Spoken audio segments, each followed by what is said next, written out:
Mais quand j'étais 18 ans, j'ai cassé mon cou. J'étais en train de jouer une partie de hockey. Puis j'ai tombé, puis j'ai cassé le 5e et 6e os de la colonne vertébrale, cervicale, excuse-moi. Puis j'étais paralysé. C'est pas facile, je veux dire la vérité. Mais comme j'ai dit à tantôt, faut que tu te lèves le matin, puis comme tout le monde, tu vêtes, puis ensuite tu sors, puis tu passes ta journée. Comme moi, par exemple, je travaille, j'ai une job. Puis j'ai pas de temps pour dire, comme, écoute, regarde, je veux pas faire de quoi parce que j'ai une famille à cette heure. Comme j'ai dit, pas nécessairement beaucoup de défis, là, franchement.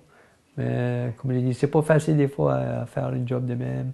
Quand j'ai fait mes études en kinésiologie, j'ai jamais pensé que je prendrais un job avec une compagnie d'assurance.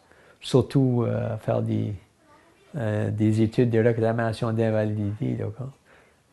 Comme moi, j'ai pensé, OK, je vais prendre une job dans je ne sais pas, une sorte de réadaptation.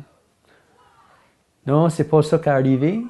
Mais je suis rendu ce que j'ai à cette heure, puis j'aime ma vie, j'aime ma job, j'aime le monde que je travaille avec, puis je suis fier que je travaille pour la Croix-Rouge.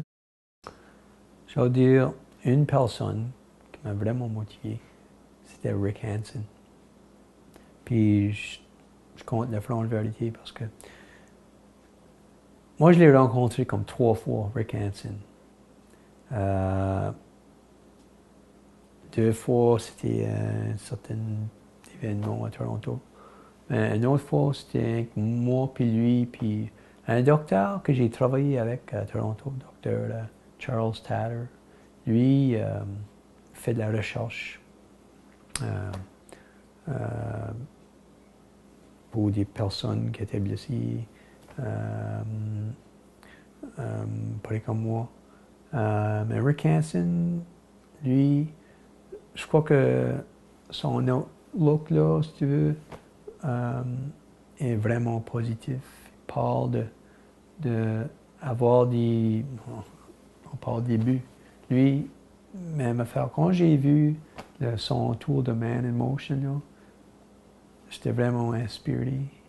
Parce que lui, c'est un homme qui était convaincu que la vie n'est pas finie après un accident. Puis, je pense que si il y a... après que j'étais blessé, j'ai pensé à Rick Hansen. Puis j'ai pensé, si Rick Hansen était capable de faire tout ce qu'il a fait, moi je suis capable. Puis, pas juste Rick Hansen, il y a des millions de Rick Hansen autour du monde là, qui vivent leur vie de la même manière. Puis je pense que si je peux accomplir la moitié des affaires que Rick Hansen a faites pendant ma vie, j'ai gagné. Parce que il y a 2 choses que tu peux faire dans la vie. Tu peux tomber dans un trou puis rester là, faire rien, ou tu peux dire, OK, j'ai j'ai fait une petite butte, mais je vais ramasser mes affaires, je vais recommencer ce que j'aurais besoin de faire, puis jamais, ça n'arrivera jamais dans le futur. Puis c'est ça que j'ai fait. Si tu veux faire des affaires, des choses dans ta vie, faudra que tu mets une autre paire de bas, là, puis change peut-être la manière que tu études. Puis je crois que c'est ça que j'ai fait. Puis j'ai pensé, peut-être que c'est une bonne idée à demander pour de l'aide. Puis j'ai demandé pour beaucoup plus de l'aide. Pas nécessairement les profs, les enseignants, mais des amis, des personnes dans ma classe. Puis, parce que, faut que tu comprennes, c'était difficile pour moi. Parce que dans le cours que j'ai pris à l'Université de Waterloo, kinésiologie,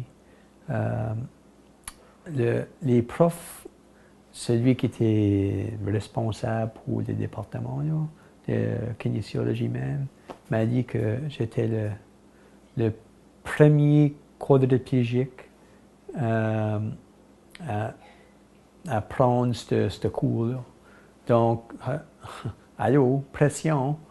J'étais comme, OK, ça me donne motivation. Puis, donc, j'ai pensé, si je suis le premier, il faudra que je passe. Donc, après ça, après que j'ai demandé pour de l'aide, puis j'ai entendu ces nouvelles-là, parce que après j'ai eu cette note-là, j'étais allé lui parler, c'est ça qu'il m'a raconté. Donc, il dit, André, j'ai de la confiance en toi, puis je sais que tu peux le faire. J'ai lu l'histoire de ta vie, puis si on a pensé que tu n'étais pas capable, on n'aurait jamais accepté dans ce programme ici. Donc, j'ai pensé, OK, peut-être que je peux le faire. Puis, j'ai travaillé plus dur. Puis, 5 ans après, j'ai eu mon bac en kinésiologie.